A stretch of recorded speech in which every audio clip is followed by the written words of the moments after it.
என் தலைவர் கிட்டத்தட்ட 45 வருஷத்துக்கு முன்னால் ஒரு சொன்னது இப்பவும் ஜனங்க கடைபிடிக்கிறாங்கன்னா அந்த தலைவர் எவ்வளோ பெரிய நல்லவனாக இருப்பான்.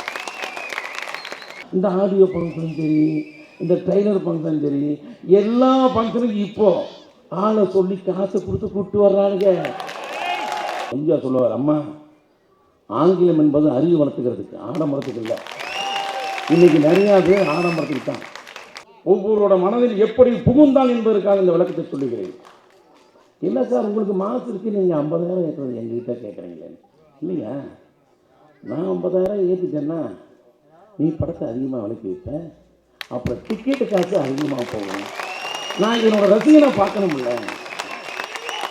உடனே எமர்ஜி சொன்னாரா, நான் எந்த செட்டில் பாட்டு போட்டு கேட்குறேன், நீங்கள் அதில் போட்டு பாட்டு கேட்டுங்களா இருக்கேண்ணா.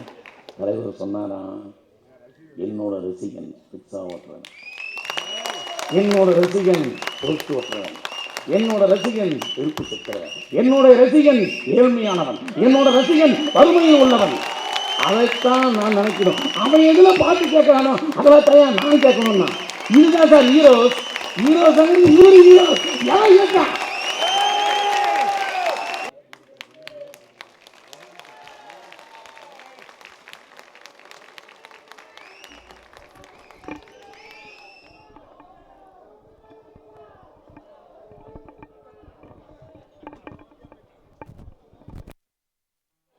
குற்றமில்லாத மனிதன், கோவில் இல்லாத இறைவன். அவர் யார் என்றால் எல்லாத்துக்கும் தெரியும், உங்களுக்கு தெரியும்.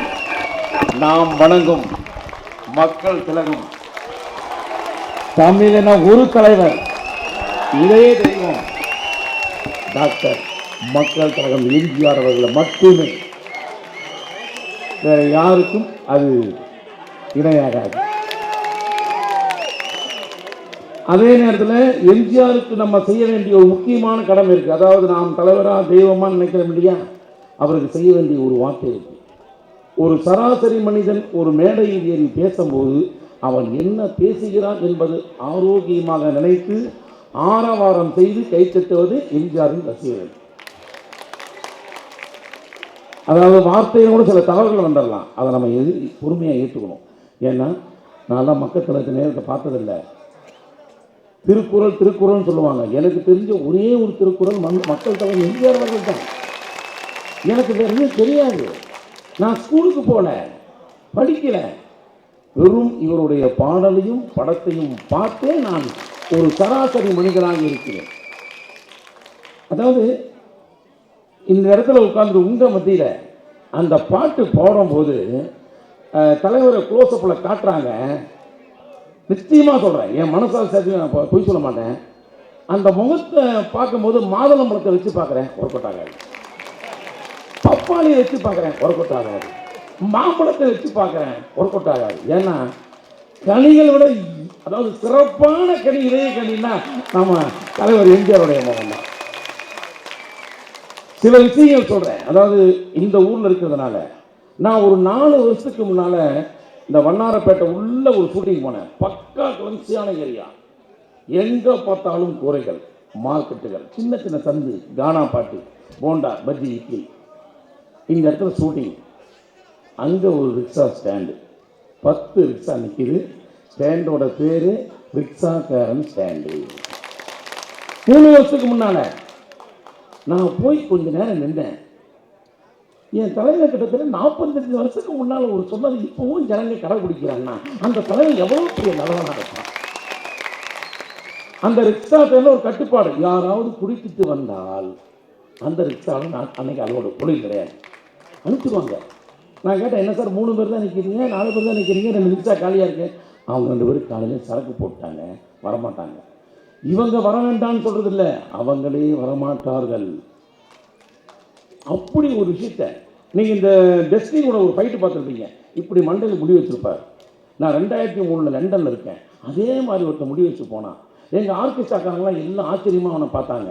நான் பார்க்கவே இல்லை. என்னையா நாங்கள்லாம் ஆச்சரியமாக பார்க்கணும், நீங்கள் பார்க்கவே இல்லை. யோ இதெல்லாம் 30 வருஷத்துக்கு முன்னாலேயே என் தலைவர் பண்ணிட்டாரியா அப்படின்னு. ஏன்னா நம்ம மக்கள் திலகம் அவர் சிந்திக்கிறது எல்லாமே நான் சிந்திச்சு 40 ஆண்டு காலத்துக்கு அப்புறம் தான் இது வரணும்னு அப்பவே சொல்லிட்டாரு. ஒன்று சொல்லட்டுமா, இந்த ஆடியோ ஃபங்க்ஷனும் சரி, இந்த ட்ரெய்லர் ஃபங்க்ஷனும் சரி, எல்லா ஃபங்க்ஷனுக்கும் இப்போ ஆளை சொல்லி காசை கொடுத்து கூப்பிட்டு வர்றானுங்க. நான் எத்தனையோ முறை பார்த்துருக்கேன். எத்தனையோ முறை வந்து கம்பல்சரி ஃபோன் பண்ணியெல்லாம் கூப்பிட்டுருக்காங்க. மயில்சாமி முடிஞ்ச ஒரு 10 பேர்த்த கூப்பிட்டு வா. ஆனால் இந்த ஃபங்க்ஷனுக்கு நான் உள்ள நுழையும் போது இத்தனை வெறும் இத்தனை தலைகளும் என் தலைகளுக்கு சமம். இந்த படத்தில் வந்து மஞ்சளாமாவை டைலாக் பேசுவாங்க, நல்லா கேட்டுக்குங்க. ரிக்ஷா இந்த ரூட்டுக்கு இவ்வளோ காசுன்னு போட்டிருப்பாங்க. 40 பைசா ட்ரிபிள் கட்டின்னு போட்டிருக்கோம். ஏப்பா 40 பைசா போட்டிருக்கீங்க? ஆமாம். அப்போ 35 பைசா கொடுத்தா 5 பைசா கூட, 5 பைசா அதிகமாக கம்மியாக கொடுத்தா வாங்காமல் விடவே மாட்டோம், கூட கொடுத்தா வாங்க மாட்டோம். ஒரு சின்ன விஷயம் தான். 5 பைசா கம்மியாக கொடுத்தா வாங்காமல் விட மாட்டோம், கூட கொடுத்தா வாங்க மாட்டோம். அவர் திடீர்னு இங்கிலீஷ் பேசுவார். ரிக்ஷா காசு நீங்கள் இங்கிலீஷ் பேசுகிறீங்க அப்படியம்மா. எம்ஜிஆர் சொல்லுவார், அம்மா ஆங்கிலம் என்பது அறிவு வளர்த்துக்கிறதுக்கு, ஆடம்பரத்துக்கு இல்லை. இன்னைக்கு நிறையா பேர் ஆடம்பரத்துக்கு தான். எனக்கு பல பேர்த்துக்கிட்ட நான் வந்து இந்த ஒரு யாருக்கிட்ட நான் போய் கேட்டாலும், இப்போ உதாரணத்துக்கு ஐயா கிட்டையோ இல்லை தேங்கராஜ் சார்க்கையோ யார்கிட்ட கேட்டாலும், சார் தலைவர் பற்றி தான் சொல்லுங்கள் சார், சீக்கிரட்டான வச்சுங்க சார், யாருக்கு தெரியாத விஷயம் சொல்லுங்கள். இந்த மாதிரி பல பேர்த்துக்கிட்ட நான் கலெக்ட் பண்ணியிருக்கேன். இந்த இடத்துல ஒரு 2 விஷயத்தை நான் சொல்கிறேன். வியட்நாமோட சுந்தரம் அப்படின்ட்டு ஒரு இயக்குனர் இப்போது சமயத்தில் ஒரு 10 நாளுக்கு முன்னால் தான், கொஞ்ச நாளைக்கு முன்னால் இருந்தேன். நானும் ஒரு படங்கள் பண்ணும்போது எம்ஜிஆர் சம்மந்தப்பட்ட விஷயங்களை சொல்லுங்கள் அப்படின்னா, அவர் சும்மா அப்படியே காமெடியாக விளையாட்டு இருந்தார். கொஞ்சம் சோகமாக இருக்கார். அவர் சோகமாக இருக்கிறத நம்ம பார்க்க முடியாது. ஆனால் எனக்கு தெரியும், கொஞ்சம் டென்ஷனாக இருந்தாருன்னா, என்ன சேச்சா ஏன் சோகமாக இருக்க, இல்லை பொங்கல் செலவுக்கு வந்து நம்ம ஒர்க்கர்ஸுக்கு கொடுக்கறதுக்கு பணம் கம்மியாக இருக்குது, அதான் என்ன பண்ணலான்னு யோசிக்கிறேன். அப்போ அவர் சொன்னார், சேச்சா ஒரு படம் உங்களை கேட்குறாங்க, நான் வேணா பேசி கேட்டு வாங்கிட்டு வரட்டுமா? யார்? அதெல்லாம் உங்களுக்கு என்ன தெரியும், ஒரே பேமெண்ட், சிங்கிள் பேமெண்ட் உங்களுக்கு 14 lakhs, 14 லட்சம் ரூபா, 35 வருஷத்துக்கு முன்னால், 40 வருஷத்துக்கு முன்னால் வாங்கிட்டு வந்து கொடுத்தாரு. எதுக்காக தெரியுமா அந்த படத்தை ஒத்துக்கிட்டாரு? தான் சம்பாதிக்கிறதுக்காக இல்லை. பொங்கல் திருவிழாவுக்கு அன்னைக்கும் டெக்னீஷியனுக்கும் தான் சொந்தக்காரனுக்கும் ரசிகர்களுக்கும் மக்களுக்கும் வந்து உங்களுக்கு கொடுக்கணுங்கிற ஒரே ஒரு காரணத்துக்காக நான் ஏன் பிறந்தேன்ங்கிற படத்தில் அந்த பணத்தை வாங்கினார். அவர் சொன்னார். அது மட்டும் இல்லை, திடீர்னு ப்ரொடியூசர் டிஸ்ட்ரிபியூட்டர் எல்லாத்தையும் கூப்பிட்டாரான். எல்லாம் பயப்படுறாங்க, என்ன தலைவர் கூப்பிட்றாரு, யாரும் எதாவது தப்பு பண்ணிட்டீங்களா, ஏதாவது செஞ்சிட்டீங்களா மாதிரி ஒரு ஃபீலிங். எல்லாம் வந்தாங்க, உட்காந்தாங்க. என்ன சார் கூப்பிட்டீங்க, என்ன விஷயம்னா? ஒன்றும் இல்லை, ஒரு 50,000 ரூபா சம்பளம் ஏற்றிக்கலான்னு இருக்கேன், உங்களுக்கெல்லாம் இஷ்டமா? அவர் சொன்னாராம், உங்களுக்கு மாசு இருக்குது, உங்களுக்கு இது இருக்குது, நீங்கள் 50,000 ஏற்றுக்கீங்க, என்ன ஏன் சார் கேட்குறீங்க, எனக்கு பிடிச்ச டிஸ்ட்ரிபியூட்டர். அப்போ அவர் சொன்னார், நல்லா கேட்டுருங்க, என்ன அன்பு நெஞ்சங்களே, ஒரு தலைவன் ஒவ்வொருவரோட மனதில் எப்படி புகுந்தான் என்பதற்காக இந்த விளக்கத்தை சொல்லுகிறேன். இல்லை சார் உங்களுக்கு மாசு இருக்குது, நீங்கள் 50,000 ஏற்றுறது எங்ககிட்ட கேட்குறீங்களே. இல்லையா, நான் 50,000 ஏற்றிட்டேன்னா நீ படத்தை அதிகமாக விலைக்கு வைப்பேன், அப்புறம் டிக்கெட்டு காசு அதிகமாக போகும், நான் என்னோட ரசிகனை பார்க்கணும்ல. நல்லா யோசனை பண்ணி பாருங்க. 50,000 ரூபா சம்பளம் ஏற்றுறதுக்கு அவங்கள கூப்பிட்டு மீட்டிங் போடுறாங்க. காரணம் என்ன? ரசிகர்களுடைய டிக்கெட்டு விலை ஏறக்கூடாதுங்கிறதுக்காக. அதுதான் ஹீரோ. எவ்வளோ பெரிய விஷயம். எம்எஸ் விஸ்வநாதன் அவர் வந்து பாரில் வந்து இவ்வளோ பெரிய செட்டு வாங்கிட்டு இருந்தார். நான் ஏற்கனவே ஃபஸ்ட்டு நான் சொல்லியிருக்கேன், இவ்வளோ பெரிய செட்டு. அதாவது கோடீஸ்வரர் வீட்டில் தான் அதெல்லாம் இருக்கும், வேறு எங்கே இருக்காது. அப்பேற்பட்ட நேரத்தில் எம்எஸ்சி அவர் வந்து ஒரு செட்டு வாங்கிட்டு வந்து தேட்டரில் வச்சு, தேட்டரில் வாசிக்கிறவங்க, வயல் வாசிக்கிறவங்க, கீபோர்டு வாசிக்கிறவங்க எல்லாம் வந்து சுற்றி பார்க்குறாங்களாம். என்ன சார் இவ்வளோ பெரிய இந்த செட்டில் இந்த பாட்டை போட்டு நான் இன்னைக்கு சின்னவரை மயக்க போகிறேன். அப்படியா சார், அந்த என்ன சார் செட்டு ரொம்ப அழகாக இருக்குது அப்படின்னாங்க. உடனே எங்கே நேரம் பார்த்து, சார் ஒரு செட்டு வாங்கிட்டு வந்து பார்க்குறீங்களா? எங்கே வந்து சூப்பராக இருக்கேன், எங்கே வாங்கினேன், எப்படி வாங்கினேன், அப்படியே உங்கப்பா படப்படம் இருக்கேன், அப்படியா சார் பாட்டு கேட்குறீங்க, போடு போடு போடு அப்படி பாட்டை போட்டு அது அப்படின்னா தட்டினா மெதுவாக திறக்குமா, மெதுவாக மூடுமா, நம்ம ஒன்றுமே பண்ணோம். அவ்வளோ சாப்பிட்டோம். போட்ட ஒன்று நிலவு ஒரு பெண்ணாகி அந்த பாட்டு அப்படியே சுற்றுதான் தேட்டரில். உணவுகின்ற அழகோ.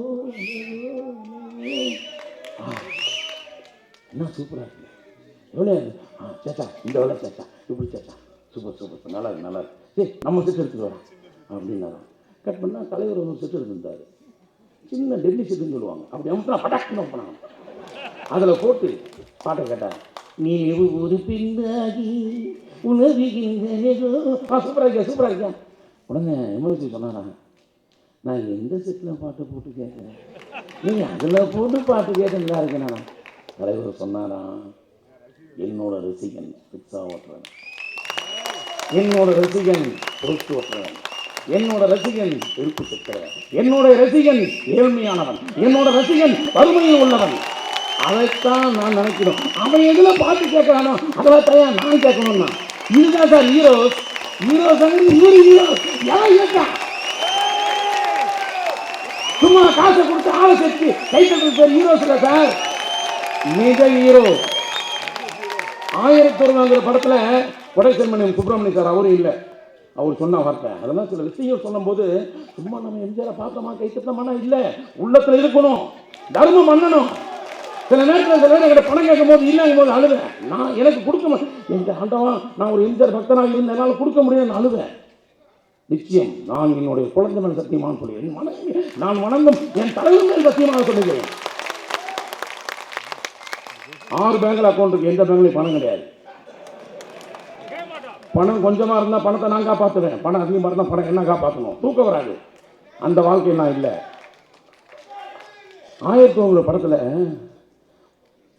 அப்படியே இந்த கப்பலில் அப்படியே போயிட்டுலாம் இருக்கும்போது சாப்பாடு வந்து போட்டில் தான் வருமா. போட்டில் வரும்போது திடீர்னு ஒரு அலை வந்ததுனால போட்டை தவறி சாப்பாடு போட்ட சாப்பிட வேண்டிய தட்டுகள் எல்லாம் தண்ணியில் வந்து போச்சு. மிஞ்சி போனது சாப்பாடு கூட்டு பொரியல் எல்லாம் போச்சு. என்ன பண்ணுறது, சூடி நடந்துருச்சு. அவங்க ஒரு சின்ன தவறு நடந்துடக்கூடாது. எம்ஜிஆர் டைனிங் பேசி வரும்போது கத்தி இங்கே மாற்றிக்கிட்டு கட்டிட்டான்னா அவன் காலி. அப்போ அதை விட என்னடா நீ பண்ணுற ஒர்க்கு, உன்னுடைய ஒர்க் என்ன? ஒவ்வொரு விஷயம் பல விஷயங்களை கேரட் வச்சுருக்கேன். இந்த போட்டில் போகும்போது அப்படியே தருமாறி விழுந்துருச்சு. வந்தாச்சு 12 வந்துட்டாங்க சாப்பாடுக்கு.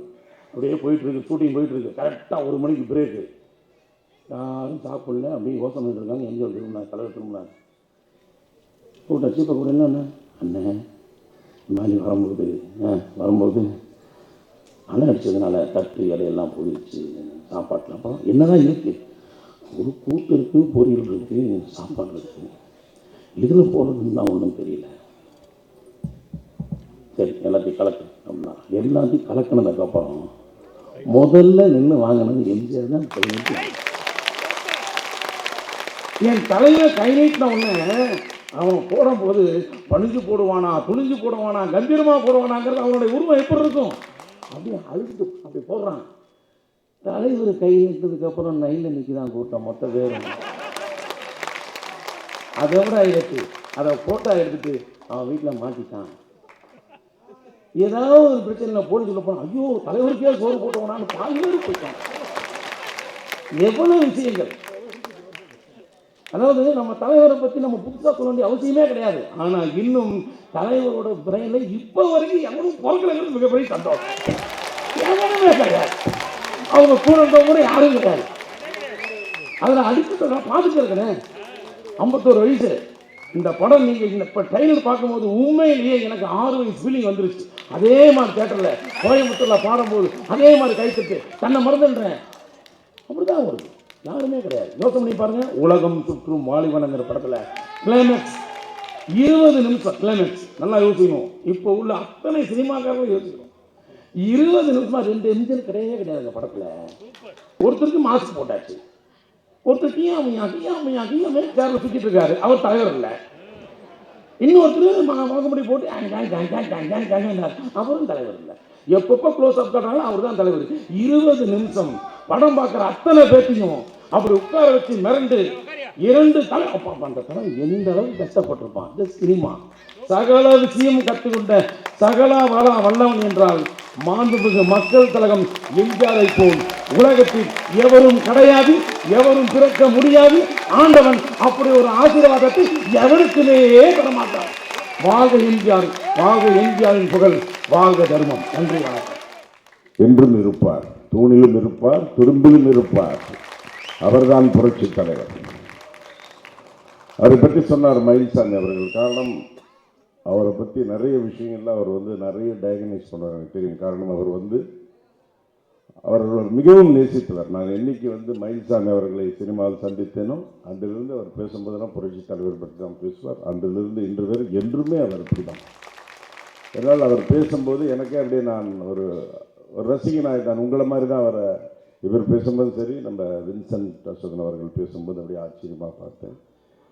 ஒரு முழுமையான நாள் சொல்கிறது காரணம், ஒரே ஒரு வாட்டி தான் நான் புரட்சி தலைவர்களை நேரில் பார்த்துருக்கேன். எங்கன்னா சோலா ஹோட்டலில் ஷூட்டிங், தேங்காய் சீனிவாசன் அவர்கள். நான் அப்போ ஸ்கூல் படிக்கிறேன். நாங்களாம் அப்படி இப்படி கை காட்டுறோம். அப்படி திரும்பி பார்த்தார். ஆஹா, அதுதான் பார்வை, அதுதான் சிரிப்பு. அந்த ஆப்பிள் முகத்தில் அப்படியே பார்த்தேன். நீங்கள் எப்படி கை காமிக்கிறீங்க, அது மாதிரி கை காமிச்சேன். அதே மாதிரி பார்த்தீங்கன்னா இன்னொரு பாக்கியம் என்னென்னா, புரட்சி தலைவர் படத்தில் ஃப்ரண்ட் ரோவில் தான் உட்காந்து பார்க்கணுமா. நானும் முதல் ரோவில் உட்காந்து அந்த ட்ரெய்லர்லாம் பார்த்தேன். நான் என்றுமே அவருடைய ரசிகன் தான். அவரை பற்றி நான் ஒரு சிலர் சொல்லி கேள்வி, எல்லாருமே சொல்லுவாங்க சினிமாவில். அதில் ஒரு முறை பி வாசு இருக்கார் இல்லையா, டைரக்டர் பி வாசுடைய தந்தை தான் புரட்சி தலைவர் அவர்களுக்கு மேக்கப் ஒப்பனையாளர். ஒரு பீதாம்பரம் அவர்கள் ஒரு வாட்டி வீட்டுக்கு போய் சாப்பிட்டுட்டு இருக்கும்போது, என்னப்பா அப்படின்னு நான் சொன்னப்பா, நீங்களாம் புரட்சி தலைவர் கூட நிறைய மேக்கப்லாம் போட்டு இது பண்ணியிருப்பீங்க, அவர் எக்ஸ்பீரியன்ஸ்லாம் சொல்லுங்கள். அந்த மாதிரி ஒரு 2 விஷயம் சொன்னார். புரட்சி தலைவர் என்ன பண்ணுவாரா, மேக்கப் பண்ணும்போது டல்லாக இருந்துட்டாரா, டக்குன்னு என்ன ஆச்சுன்னு வரான். இந்த மாதிரி இப்படியாச்சு அப்படியாச்சுன்னே அப்படியான்ட்டு என்ன பண்ணுவாராம், சொல்லவே மாட்டாராம். அது எப்படி செஞ்சாருன்னு தெரியவே தெரியாதான்.